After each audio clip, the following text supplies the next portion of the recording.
Sindicato dos Trabalhadores em Educação é contra a instalação da Escola Militar em Criciúma, no Colégio Heriberto Wilson. Entra em vigor no Brasil política que prevê a contratação de presidiários e ex-detentos por empresas que prestam serviços para o governo federal. 18º ciclo de estudos de controle público da administração municipal foi realizado na região. Evento ocorreu nas dependências da SATIC. Ministro da Segurança Pública, Raul Jungmann, defendeu mudanças no sistema carcerário do país. Caso Daniel Freitas, Ângela Melo do MDB será empossada a vereadora de Criciúma. Partido Progressista promete reação e vai brigar na justiça se cadeira não for herdada por Edson Nascimento. Crise. Taxa de desemprego no país segue alta. E no esporte, Tigre inicia curto período de treinamentos para o jogo de sábado frente ao Vila Nova de Goiás. As notícias de Criciúma e do sul de Santa Catarina você confere a partir de agora. No ar pela TV Primavera, Informe Região.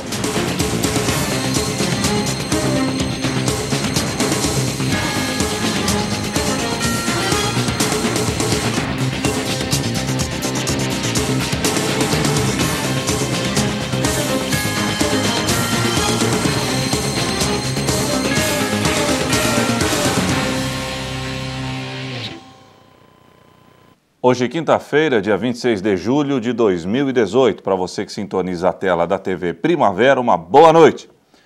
A coordenadora do Sindicato dos Trabalhadores em Educação de Criciúma posicionou-se contrária quanto à instalação da Escola Militar da cidade no Colégio Heriberto Wilson. Para a docente, o Colégio Lindolf Collor, que já está sendo utilizado como base da PM no bairro Boa Vista, seria o local mais indicado. O assunto foi discutido nesta quarta-feira em uma reunião convocada pela direção do Colégio Heriberto Wilson.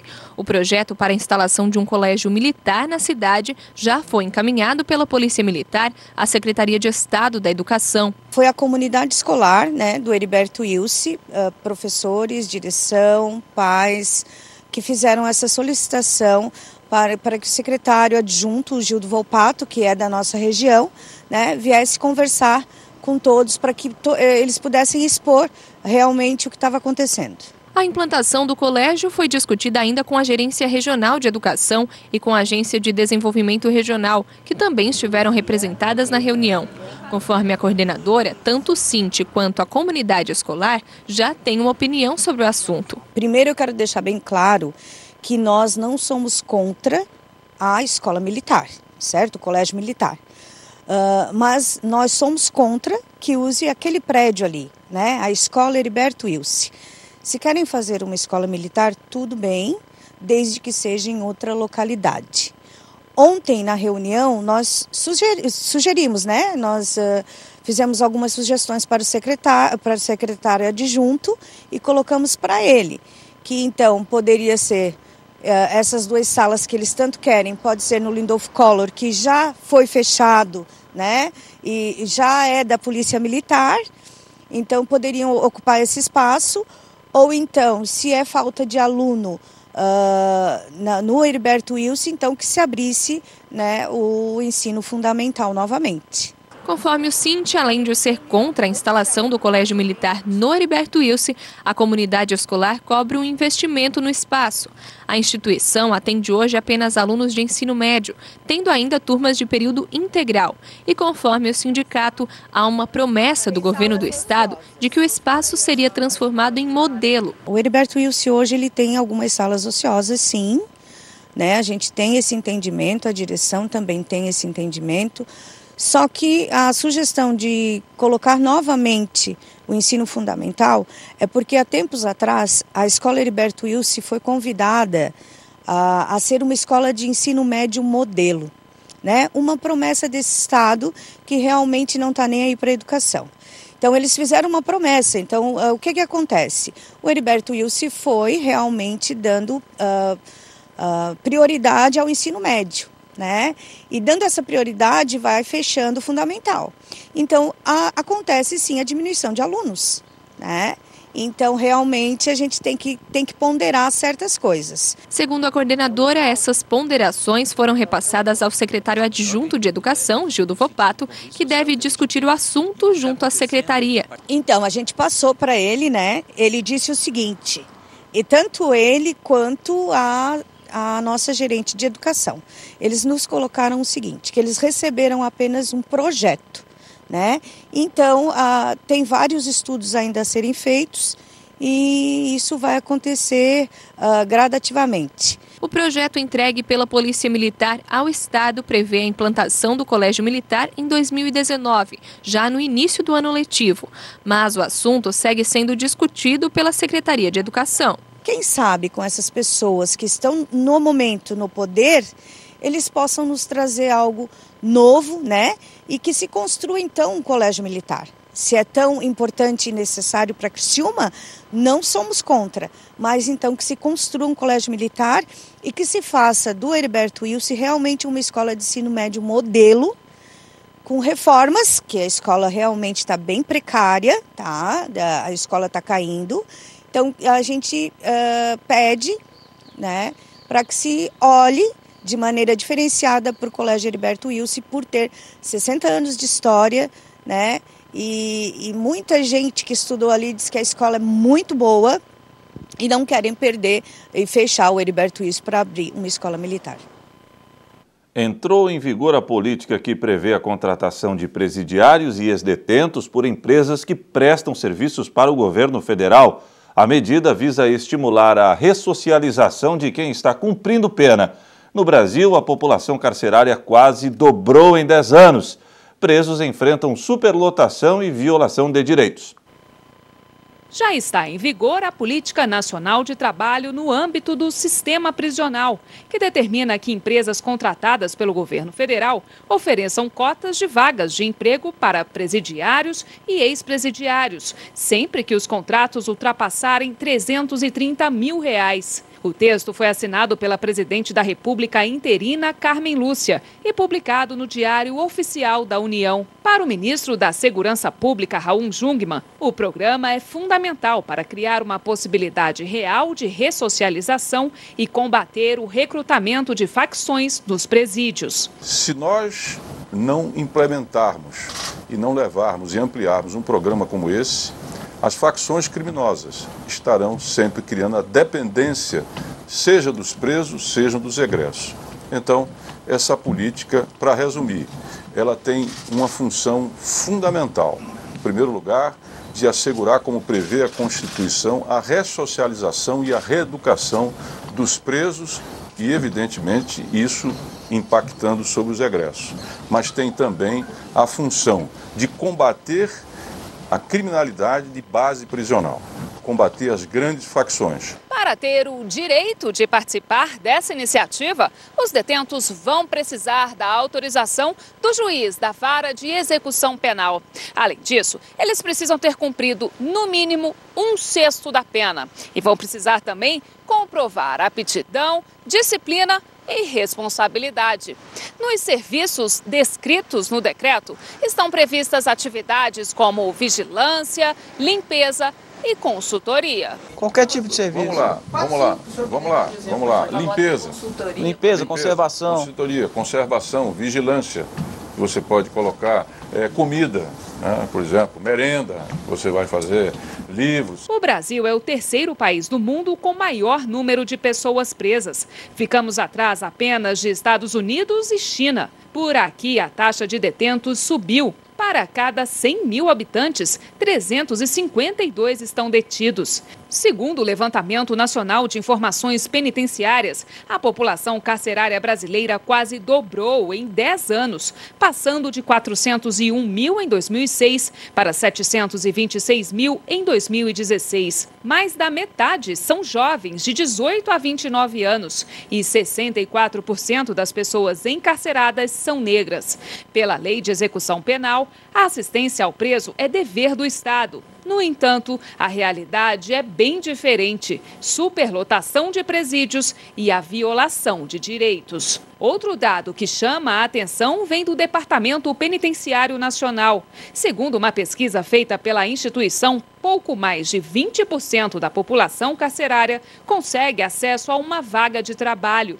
Isso corresponde a 115 mil detentos. Levando-se em conta que um preso custa ao mês R$ 2.400 aos cofres públicos, a ressocialização dele significa, além da reintegração à sociedade, menos despesas ao Estado. O ministro de Direitos Humanos, Gustavo Rocha, afirmou ainda que caso não haja presídios ou ex-presidiários em determinada região onde o contrato com a União é executado, a empresa que ganha a licitação não precisará cumprir o percentual mínimo de vagas. É possível que em determinados locais, por exemplo, não haja presídios ou egressos do sistema prisional. Então, em razão da impossibilidade de contratação, essa regra pode ser excepcionada. A seguir, 18º ciclo de estudos de controle público da administração municipal foi realizado na região. O evento ocorreu nas dependências da SATIC.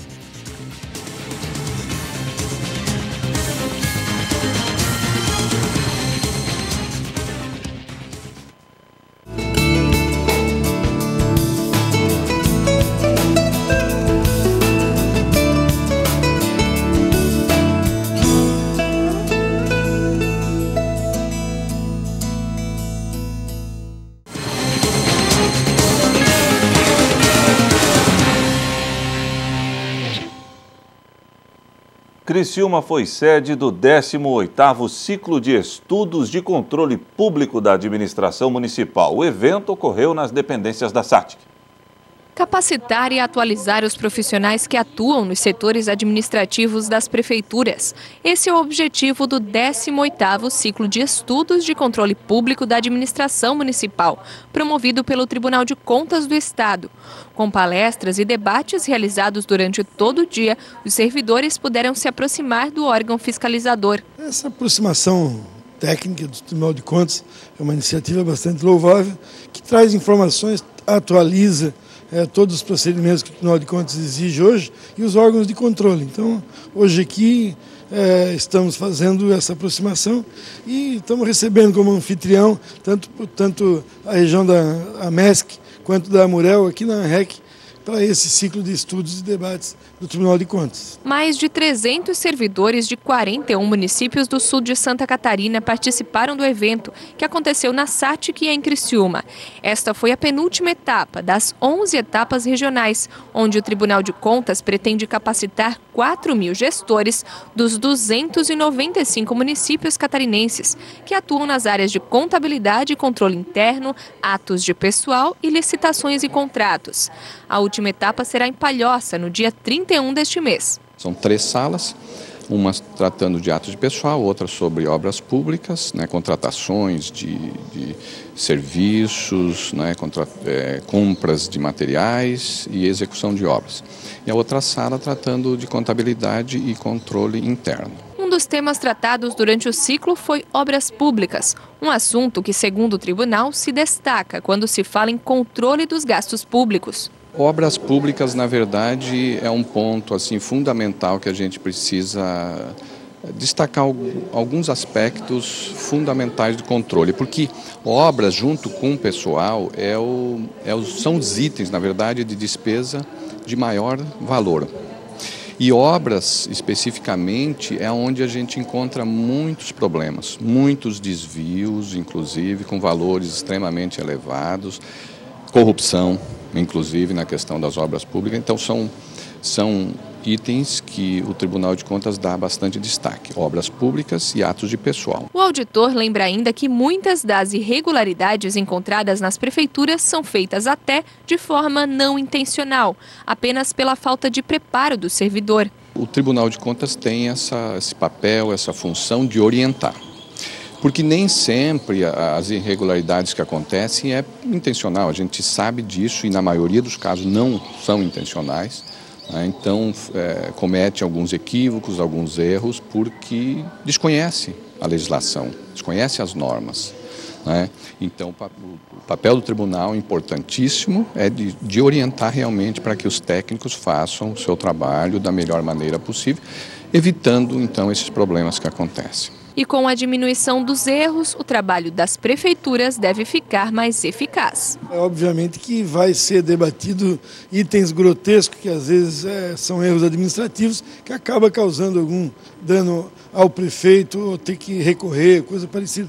Mas então acho que o Tribunal de Contas acerta em vir, né, em cada região, aqui no caso do sul de Santa Catarina, e se aproximar e informar e principalmente capacitar os profissionais das prefeituras, tanto de contratos, licitações, atos de pessoal, né, como também do controle interno.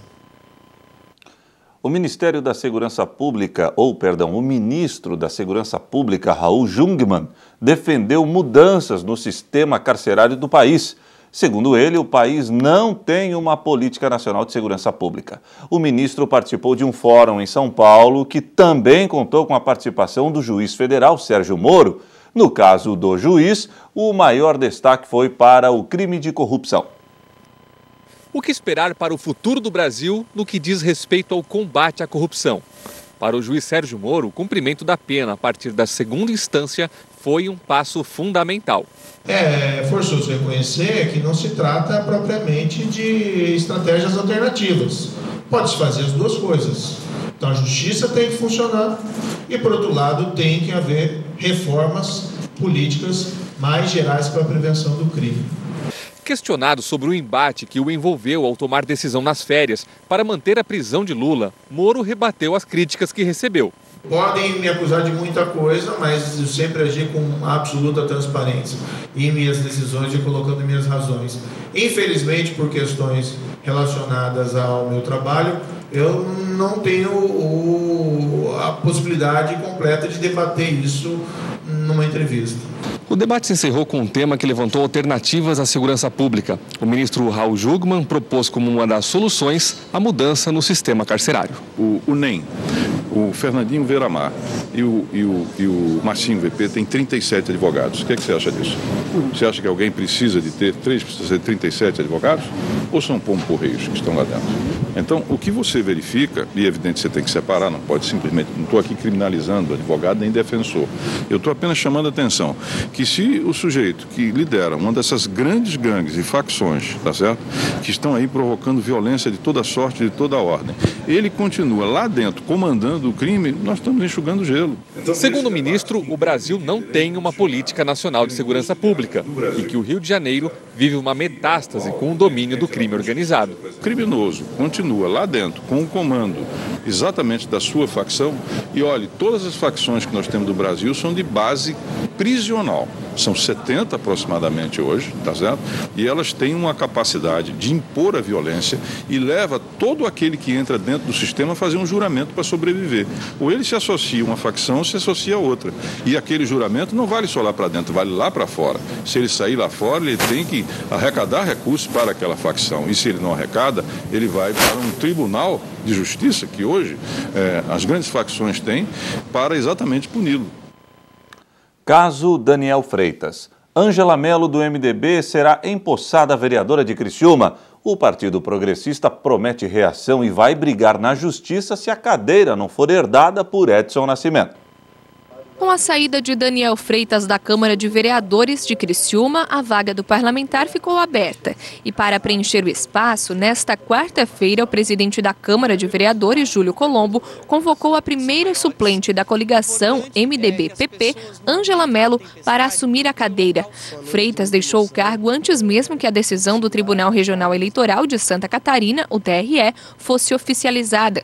O político perdeu o mandato na semana passada após decisão unânime do TRE, que entende a troca de partido de Daniel Freitas do PP para o PSL como infidelidade partidária. Mas a convocação de Ângela Melo para assumir a vaga gera divergências. O Partido Progressista defende que quem deve assumir é Edson Luiz do Nascimento, o Paiol, que é do PP. A defesa da sigla entende que a decisão do TRE garante que a vaga de Daniel Freitas deve ser preenchida pelo partido e não pela coligação. Ângela Melo era do PP, mas também mudou de partido, se filiando ao MDB. Por isso, no entendimento do PP, ela não deve assumir o cargo. Na manhã desta quinta-feira, Ângela Melo falou em entrevistas às rádios da região que já recebeu a convocação oficial da Casa Legislativa. O PP de Criciúma anunciou que pode denunciar o presidente da Câmara se ele consumar o ato de posse para suplente. Por outro lado, Júlio Colombo defende que está apenas seguindo o regimento interno da Câmara e que este é o caminho, até que haja interferência do Tribunal Regional Eleitoral. Bom, e agora há pouco, o presidente da Câmara de Vereadores de Criciúma, Júlio Colombo, empossou Ângela Melo como nova vereadora de Criciúma. A cerimônia ou o ato ocorreu na sala do próprio presidente, que em seguida mandou a documentação para o TRE para que o mesmo reconheça Ângela como vereadora da cidade. A seguir, Tigre inicia curto período de treinamentos para o jogo de sábado frente ao Vila Nova de Goiás.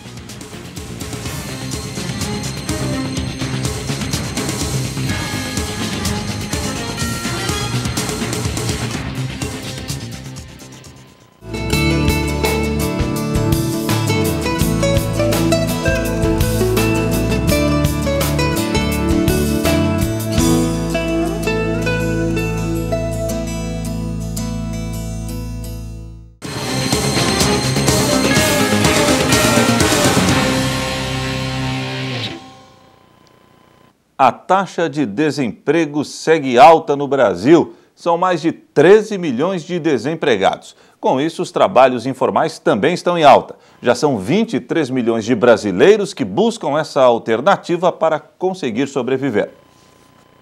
Depois de muito tempo fazendo bicos, o Valdir agora exibe orgulhoso a carteira de trabalho que acabou de ser assinada.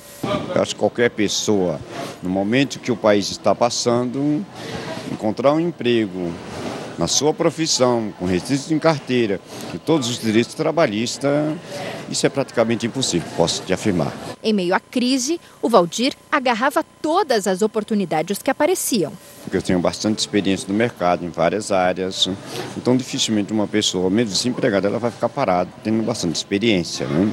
O emprego informal voltou a crescer no país. Já são 23 milhões de brasileiros que, na falta de postos de trabalho, buscaram outras alternativas. Só que para o Sindicato dos Comerciários de São Paulo, esse cenário é preocupante. Esse cenário, se inverteu. O número de pessoas com carteira assinada é menor do que pessoas que trabalham na informalidade.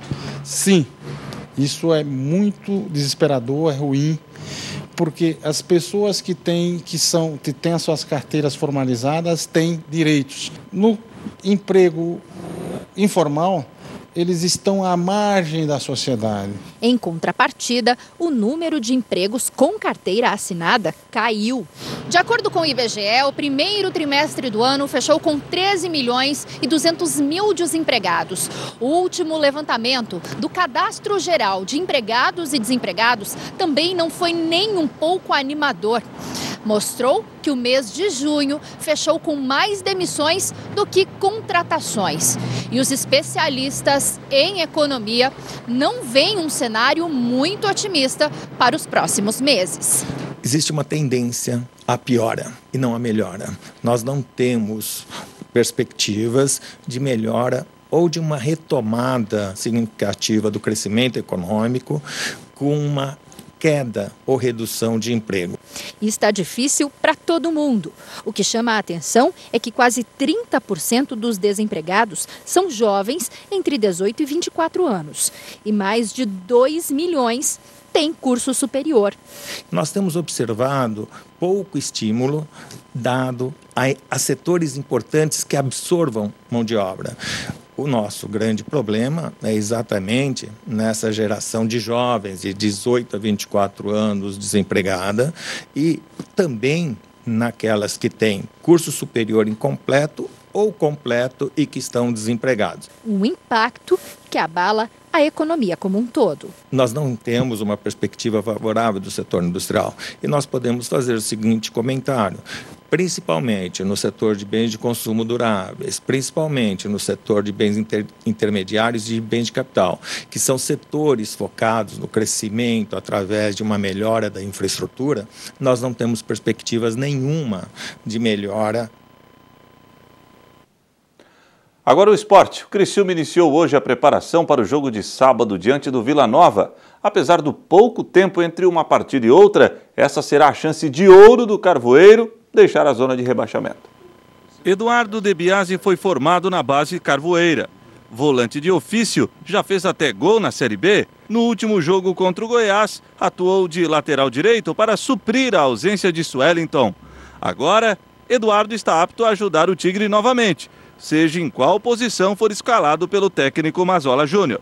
A gente não conversou, mas o meu último jogo me botou ali na direita. Eu acho que o nosso time tá com falta de lateral ali, só tem o Suellington e o Carlos. Aí ele me botou, procurei dar o meu melhor, ajudar a equipe. Espero que tenha feito uma boa atuação aí.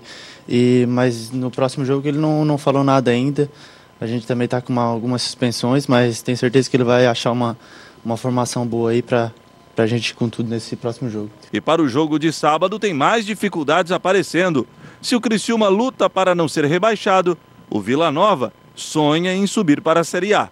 Não, acho que cada jogo é um jogo, eles estão lá em cima, a gente está brigando para sair, mas vai ser um excelente jogo aí, tenho certeza que a gente vai, com o apoio do nosso torcedor aí, vamos levar a melhor e sair com o resultado positivo. Mas se tem as dificuldades que serão impostas pelo Vila, o Tigre também tem sua carta na manga.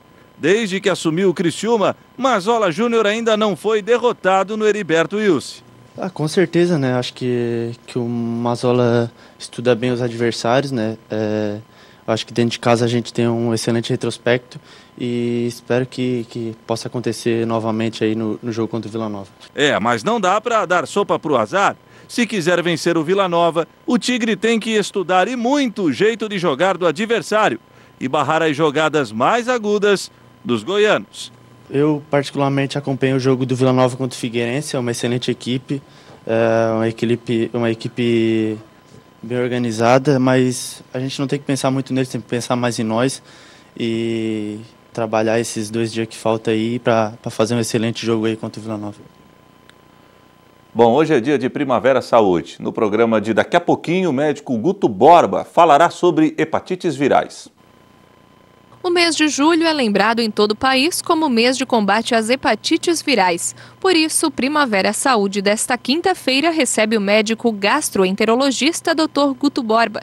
Ele fala sobre a doença, sobre como diagnosticar e, principalmente, sobre prevenção. Existem milhões de pessoas que estão contaminadas, não sabem que estão, e esse vírus pode estar causando nelas uma doença crônica do fígado, e muitas vezes só descoberto já quando estão doentes. Então, se levantou essa data, no princípio de realmente convidar a população a entender e fazer com que ela vá em busca do seu diagnóstico. E hoje, em qualquer posto de saúde, você consegue saber se você é portador do vírus da hepatite B ou da hepatite C.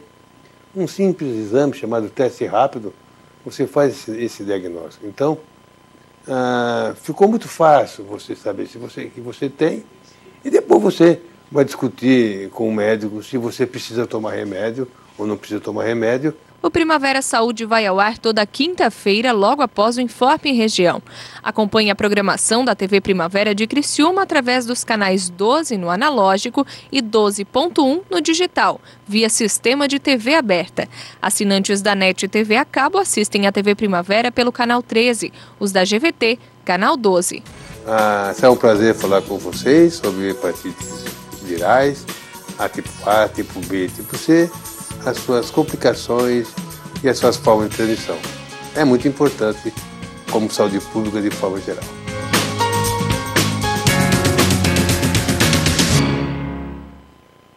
E o Informe em Região fica por aqui. Fique agora com o Primavera Saúde. Até amanhã, se Deus assim permitir. Boa noite.